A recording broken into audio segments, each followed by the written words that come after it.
bienvenue à Mille et une Cultures, votre émission sur la diversité culturelle.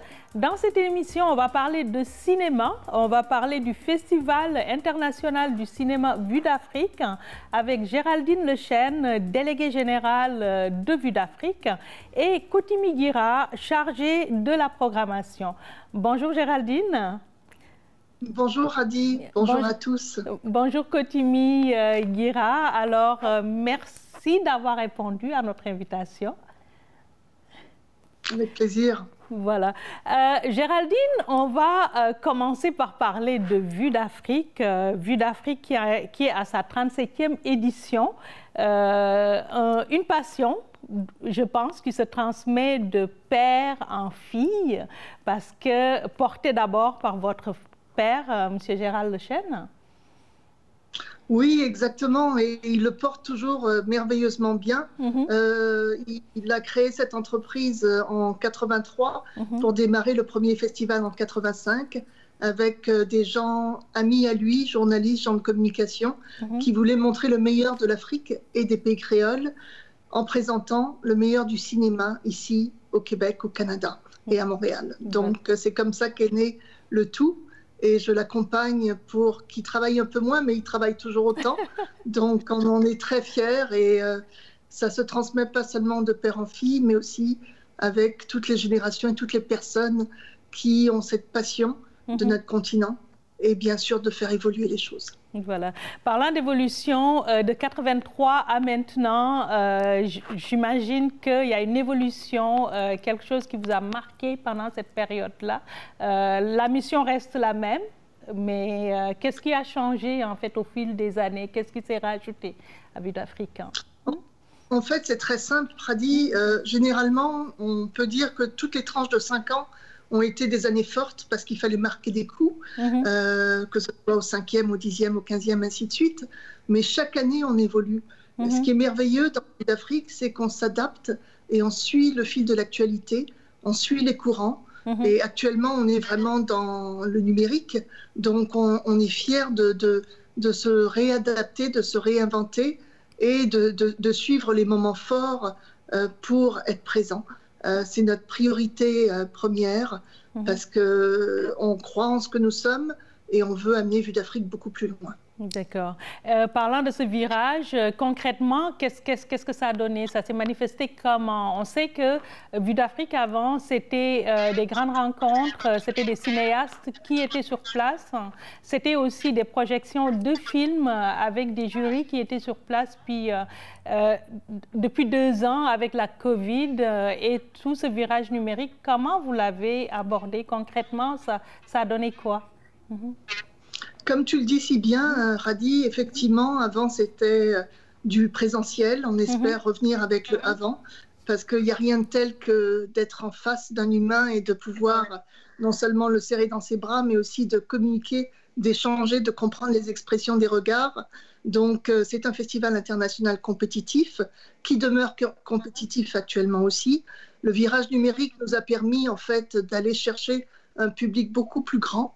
Parce que si on était dans les salles avec une capacité de 8, 10 ou 12 000 personnes pendant 10 jours, avec le numérique l'année dernière et grâce à TV5 qui propulse le festival, on a réussi à aller chercher 65 000 personnes, plus une quinzaine de milliers à travers notre site, plus les réseaux sociaux. Donc je peux vous dire qu'on a plus que... C'est 7 fois la capacité de ce qu'on pouvait faire en salle. Le fait de se déplacer, effectivement, qu'on soit de la rive sud ou de la rive nord ou d'ailleurs, sur le territoire montréalais, ça donne une logistique autre à organiser et le numérique facilite l'organisation. Et la programmation parlera, Kotimi parlera du choix judicieux qu'elle a préparé avec son équipe. L'idée, c'est vraiment ça, c'est de faciliter la vie des gens tout en restant chez soi, tout en restant en sécurité. D'accord. Et parlant d'orientation générale de Vue d'Afrique, pendant cette période, avec vos partenaires, c'est quoi les perspectives? J'imagine que c'est quand même challengeant. Est-ce que vous arrivez à atteindre vos objectifs? dans cette période-là? On n'a pas le choix, c'est notre volonté première. C'est vrai que la passion nous amène à nous surpasser. Oui. On ne compte pas les heures, on donne le meilleur de nous-mêmes, chacun et chacune, et certains encore plus que d'autres, mais il est clair que notre volonté de réussite est commune, et c'est pour ça qu'on est ensemble pour bâtir ce 37e festival et le réussir. Donc oui, il y a des obstacles. Il y a le fait de ne pas être à proximité réellement, d'attendre quelquefois des réponses, mais comme on est tous en télétravail ou d'une autre façon, la communication n'est pas aussi fluide que lorsqu'on voit physiquement ou qu'on rencontre quelqu'un. Mais on s'amène à cela, on s'attelle à cela, on fait le nécessaire pour que tout passe. Mais c'est beaucoup plus exigeant. Oui. C'est 2 à 3 fois plus exigeant. Ça amène un plus quand même. Vous contribuez beaucoup à la découvrabilité de contenu africain en ce moment-là. On est vraiment en plein dedans avec le virage numérique. Puis Vue d'Afrique, ce n'est pas juste le festival, hein, parlant de Vue d'Afrique, dont vous avez été la directrice générale pendant des années et actuellement la déléguée générale. Que deviennent les autres activités de Vue d'Afrique? Est-ce que ça continue pendant cette période?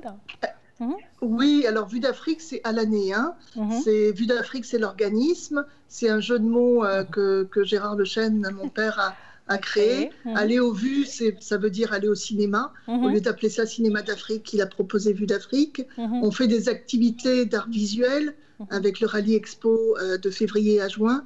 Suite à ça, il y a le Festival de cinéma international Vue d'Afrique qui est actuellement bientôt du 9 au 18 avril prochain sur le site de vuedafrique.org et sur tv5.ca et également sur Cinéma Public. Donc, c'est les meilleurs films, Cotimi en parlera.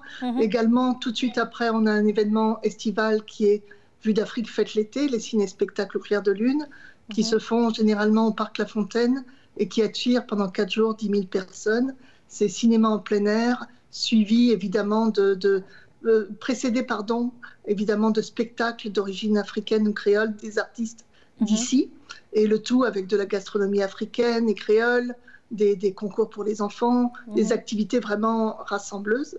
Et tout de suite après ça, il y a le programme des goûts et des couleurs et des matinées ciné-jeunesse qui se prépare, le programme jeunesse, qui lui a lieu de septembre à juin dans les écoles, où on forme près de 3500 jeunes dans les écoles à s'ouvrir sur le monde. Et après ça, c'est les semaines Québec-Canada, le pont entre l'Afrique et le Canada. Donc, on présente les meilleures œuvres québécoises canadiennes en Afrique. Donc, c'est un peu l'exemple de ce qu'on fait à l'année. Il y a d'autres projets qui se sont ajoutés, comme Résilience pour les personnes âgées. Mais on continue, on ne chôme pas, on travaille fort et on croit, on est très, très convaincus dans ce qu'on apporte de meilleur et de bon à chaque être. À chaque être. Et ça prend quand même énormément de moyens de mettre tout ça en place. Ça prend un support. Vous avez parlé de TV5 Monde qui est un partenaire, j'imagine la francophonie par le biais de TV5 Monde. La ministre de la Communication a beaucoup parlé de se réinventer. Est-ce que vous avez eu l'accompagnement adéquat pour vous réinventer? Ben, je pense que déjà l'année dernière, on a eu le support, on a eu 3 semaines pour se réinventer. Donc on a travaillé vraiment, on a fait de la contorsion, si je puis dire, de nous-mêmes pour arriver à cela, mais on en est très fiers. Et oui, on a le support de différents paliers du gouvernement, que ce soit au niveau provincial, municipal et fédéral. Pour TV5, c'est principalement TV5 Québec-Canada qui nous soutient parce qu'on est sur le territoire canadien. Et on travaille avec les partenaires pour justement leur faire comprendre notre mission, nos engagements et notre transformation qui est en train de se faire. Voilà. Merci à eux tous d'ailleurs. Au bout de ces 37 éditions, Géraldine, si aujourd'hui tu devais résumer ça en termes de ressenti, de quelque chose qui t'a beaucoup marqué, toi, comme pièce centrale, quelque part, de Vue d'Afrique, ce serait quoi? Je dirais l'amour de mon père, parce que c'est grâce à lui qu'on est tous réunis, et c'est grâce à lui qui nous motive jour après jour et nous stimule. Son exemple, travailler à ses côtés, c'est vraiment édifiant. Et je pense que tout le monde devrait se servir de ça par respect, par exemple, et pour nous faire avancer. D'accord. Merci Géraldine. Je vais faire une petite pause avec notre chroniqueuse culture, tendance et mode Myriam Matondo pour parler un peu de ce qui se passe. Puis je vous retrouve dans quelques minutes pour parler de la programmation de cette 37e édition du Festival international du cinéma Vue d'Afrique. Bonjour, le 2 avril dernier était soulignée la Journée mondiale de la sensibilisation à l'autisme. Le thème cette année est l'inclusion sur le lieu de travail, les défis et les perspectives d'un monde post-pandémie. À travers cette thématique, l'ONU souhaite sensibiliser les populations partout dans le monde sur la situation des adultes autistes sur le marché de l'emploi qui s'est aggravée avec le contexte sanitaire actuel. Elle est la conséquence de pratiques d'embauche discriminatoires connues depuis longtemps et d'environnements de travail où les obstacles pour les personnes autistes sont encore de taille, dit l'ONU. Un événement en ligne est d'ailleurs organisé pour en discuter le 8 avril. Pour s'y inscrire ou simplement en savoir plus sur l'autisme, allez-y sur le site onu.org en allant sur la page de la Journée mondiale de la sensibilisation à l'autisme. On va s'évader un peu à travers le temps et la nature en allant visiter l'exposition permanente du centre d'exploration du parc de la rivière des 1000 îles. Incroyable mais vrai, l'exposition qui étonne vous en dit long sur l'espace faunique de ce cours d'eau et des événements historiques qui y ont eu lieu. C'est à ne pas manquer, donc en visite libre du vendredi au dimanche de 10h à 17h au 345 boulevard Sainte-Rose. Aucune inscription n'est requise, donc premier arrivé, premier servi. Pour toutes les informations, parc-milile.qc.ca ou encore leur page Facebook. Un bloc beauté, cette fois-ci, je vous parle d'astuces basiques d'experts pour bien appliquer votre fond de teint. Il y a donc 3 types de fond de teint, 3 textures. La texture liquide qu'on peut retrouver dans des petits flacons, celle qui est en crème dans les tubes et encore celle en poudre. Ces textures s'appliquent mieux selon l'outil que l'on choisit. Par exemple, une application au doigt va être idéale pour les fonds de teint liquides car elle permet de réchauffer et faire fondre le fond de teint sur la peau. Les éponges par contre sont idéales pour les fonds de teint en poudre et en liquide aussi car elles permettent en plus une grande précision, une grande couvrance. C'est bien de l'humidifier, d'humidifier votre éponge un peu pour alléger le liquide.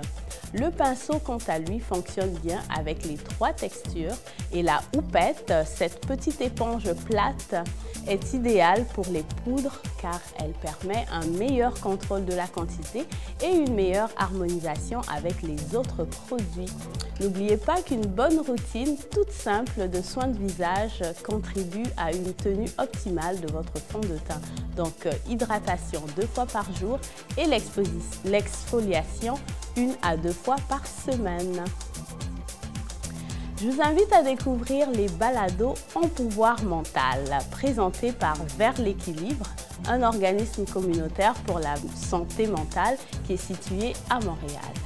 Dans l'objectif de démystifier le tabou entourant la santé mentale, ces balados sont des conversations initiées par une intervenante autour des histoires et des parcours vers une vie plus équilibrée des personnes qui ont été accompagnées via des ateliers de développement personnel et relationnel qui sont offerts par cet organisme communautaire. En pouvoir mental est un mot créé de toutes pièces qui fait référence au mot anglais empowerment et mental pour la santé mentale. Vous pouvez les retrouver sur soundcloud.com/en pouvoir mental. Pour en savoir plus sur les différents aspects de la santé mentale et comment celle-ci peut affecter votre quotidien. À ce propos, le mouvement Santé mentale Québec offre également de bons outils pour mieux prendre soin de nous. Vous pouvez visiter leur site internet mouvementsmq.ca. Merci beaucoup Myriam. On retrouve nos deux invités, Kotimi Guira, responsable de la programmation de cette 37e édition du Festival international du cinéma Vue d'Afrique, et Géraldine Lechêne, déléguée générale. Géraldine, qu'est-ce que vous nous avez concocté pour cette 37e édition qui s'annonce prometteuse?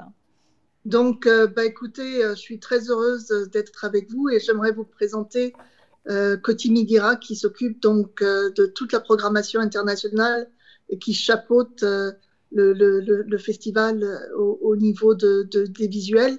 Vous savez que c'est le cœur du festival de cinéma, la programmation. Donc, place à toi. Merci pour le beau travail que tu fais avec l'équipe de la programmation à Vue d'Afrique. À toi, Kotimi. Merci Géraldine. Bonjour Kadi. Ouais. Écoute, Kotimi, alors on revient à toi pour la programmation. C'est toi la maîtresse d'œuvre. Qu'est-ce qu'on a de bon cette fois-ci pour la 37e édition du Festival Vue d'Afrique?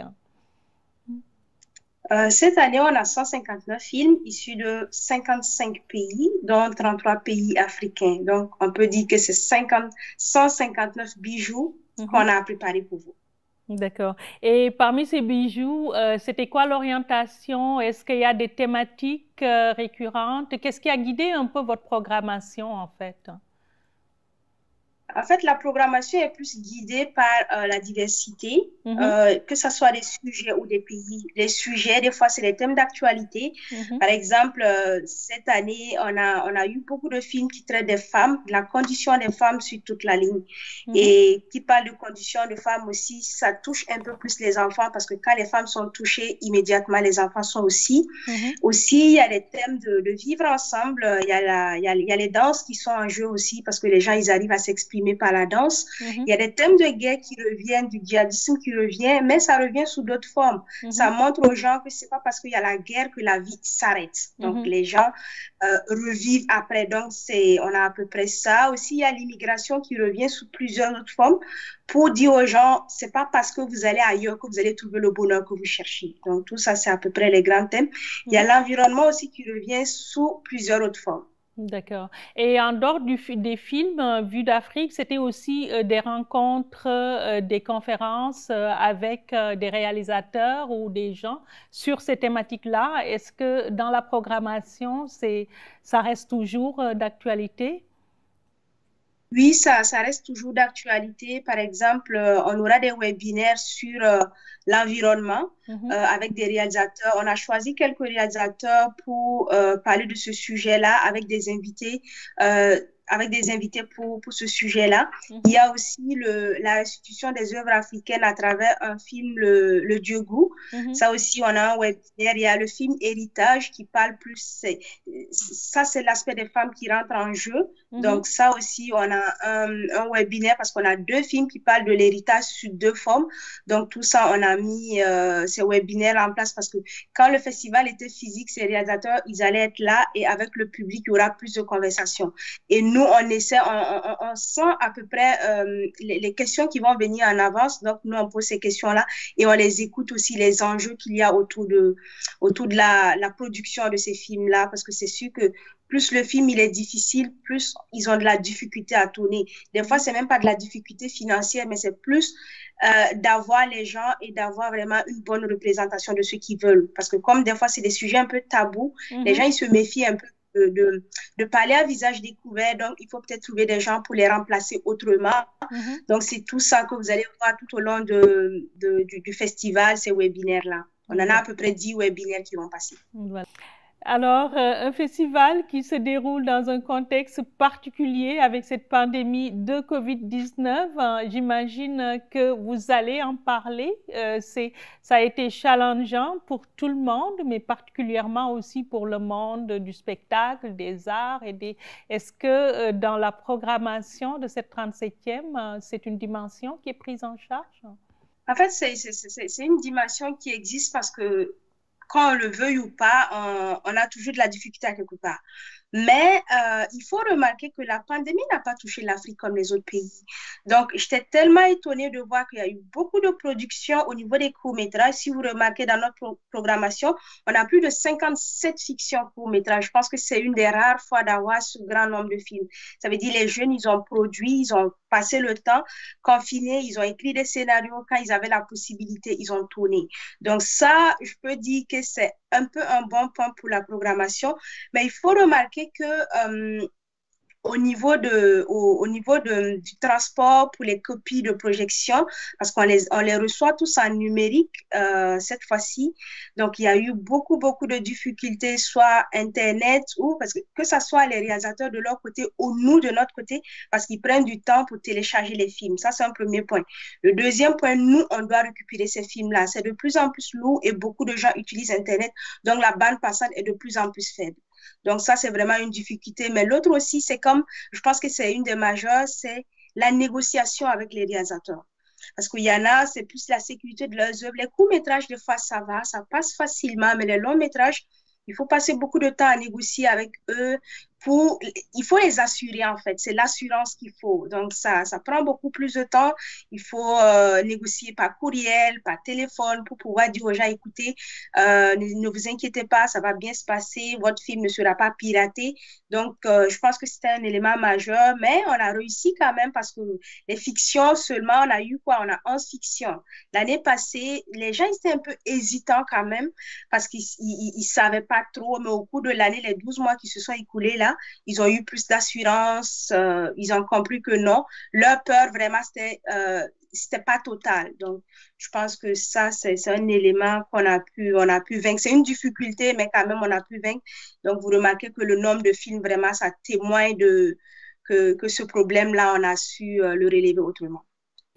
Et vous avez parlé d'un point extrêmement important avec donc les difficultés de transmission. On parle de plus en plus de la fracture numérique. Donc ça, c'est quelque chose qui devient en ce moment-là un enjeu chez vous. Mais paradoxalement, comme vous l'avez dit, ça explose la production en Afrique du fait de la facilité maintenant de produire un film. Ce n'est plus aussi, c'est à la portée en fait des jeunes cinéastes africains de plus en plus. Oui, c'est à la portée des jeunes, mais il faut remarquer aussi qu'il y a beaucoup d'écoles de cinéma dans presque tout, en Afrique de l'Ouest, dans presque chaque pays, on a au moins une école de cinéma. Et il faut savoir aussi que la coproduction commence vraiment à prendre de l'ampleur. Par exemple, il y a beaucoup de coproductions, on a à peu près 25 coproductions avec la France. Donc, vous voyez, et qui parle de coproduction parle de qualité à quelque part qu'on part chercher. Soit c'est à la finition, soit c'est au matériel, ou vraiment le montage, en fait, parce que je pense que c'est un élément très, très important dans la production. On peut avoir des rushs de peut-être plus de 5 heures ou 10 heures de temps, mais arriver à l'extrait pour rester dans son sujet, ça, c'est un élément aussi qui manquait des fois. Mais je pense que de plus en plus, avec les coproductions, avec Internet, il facilite beaucoup les choses aussi. Un réalisateur qui a envie de se lancer, il a besoin d'un monteur ou peut-être d'un conseil ou peut-être relire son scénario. Il suffit juste de se connecter, essayer d'aller sur Google. Il va trouver plus d'informations, trouver même des gens avec qui avoir ces informations-là, peut-être même faire un voyage juste parce que Internet a facilité les choses. Et les écoles aussi, et les aînés de plus en plus qui s'ouvrent aux jeunes, qui les offrent la possibilité. Il y a beaucoup de projets qui se sont mis en place ces derniers temps. Donc, ça facilite beaucoup de choses pour ces films-là. Donc, ça se ressent immédiatement parce qu'on trouve des films de très, très bonne qualité, que ce soit la pertinence des sujets ou la manière que tout est agencé. Parce que, comme on le dit souvent, deux femmes qui ont le même montant, qui ont la même somme pour aller au marché faire de la cuisine, juste le fait de cuisiner autrement ou de bien acheter les produits, ça fait vraiment une différence dans le rendu, dans le plat qu'elle va servir. Ben, la différence se voit aussi entre quelqu'un qui est passionné et qui connaît son sujet, Kotimi Guira, on n'a pas de peine à le dire, le cinéma africain, créole et des Caraïbes, vous l'avez. Puis Géraldine ne devrait pas avoir de soucis à se faire pour la relève. Alors, sur cette programmation, vous avez planché, vous avez produit de belles choses. Qu'est-ce qu'il faut surveiller pour cette 37e édition et où on peut visionner tous ces films? C'est quoi? Comment participer au festival, en fait? Le festival, il est disponible cette année sur 3 plateformes. TV5, Québec, Canada. Il y a le site de Vue d'Afrique et il y a Cinéma Public. Et les gens, ils peuvent aller sur le www.vuedafrique.org pour voir les films. Pour ceux ici qui veulent être plus orientés, ils ont juste ajouté /programmation. Ils vont voir tous les programmes. C'est disponible par bloc de 48 heures pour TV5, juste géobloqué au Canada. Mais pour les 2 derniers jours du festival, sur la plateforme de TV5, ils seront disponibles à l'international.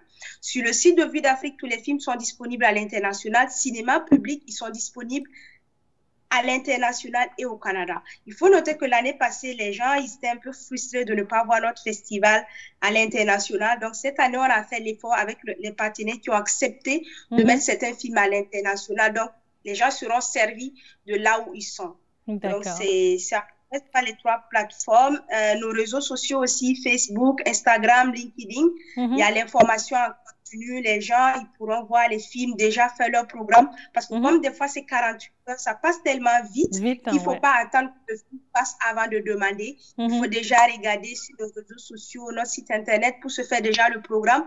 Par exemple, les Sandales Blanches, ils passent le premier bloc de 48 heures. Donc, pas attendre à la fin, mais vraiment regarder le programme avant pour ne pas manquer aucun film. OK, mais tout est gratuit comme l'année passée. Tout est gratuit pour nous. Tout est gratuit. L'année passée, c'était gratuit. Cette année, c'est gratuit.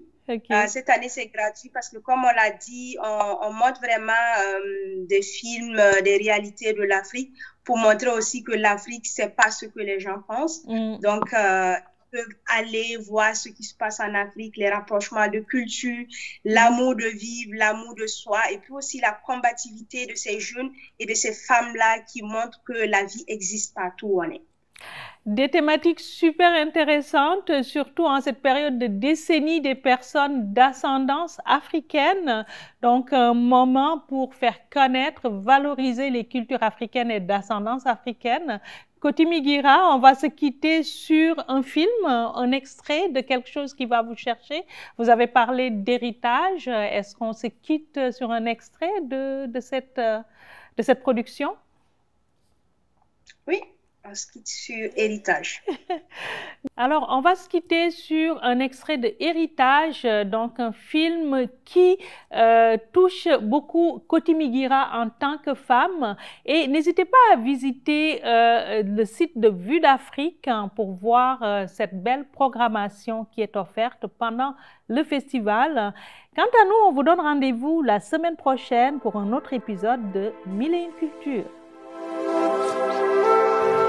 Muso cɛ sabagatɔ a ka ko ma nɔgɔ a tɛ jɔ ko la ko ma dɔgɔ a bolo parce que maa min de don a ye ko dɔ y'a ka diɲɛnatigɛ la min y'a marqué o tɛ fɛn wɛrɛ ye o ye cɛ saya.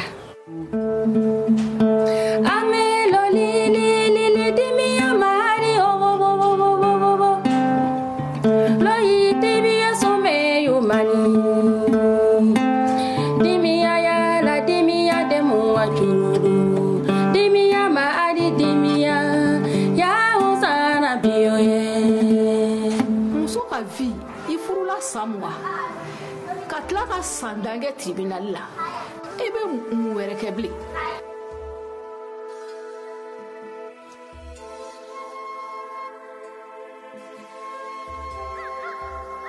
Mun ne cɛ bɛ min? Mun bɛ ne cɛ la? N girinna n ko n bɛ don dɔgɔtɔrɔso kɔnɔ o ye minɛ ko n tɛ don ko don kun tɛ n na ko Ala y'a ka kalifa minɛ a la.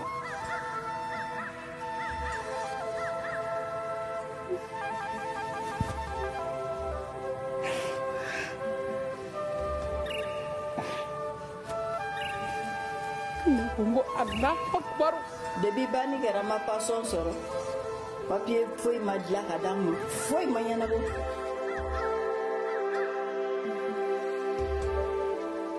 Bɛɛ b'a fɔ ko muso dɔ ba don dɔ balimamuso don dɔ denmuso don ayiwa ni nin degun ninnu taara k'a sɛgɛrɛ a bɛ ɲɛnabɔ cogo di. Nous devons apporter notre assistance à cette couche très fragile afin de préserver son honneur et sa dignité.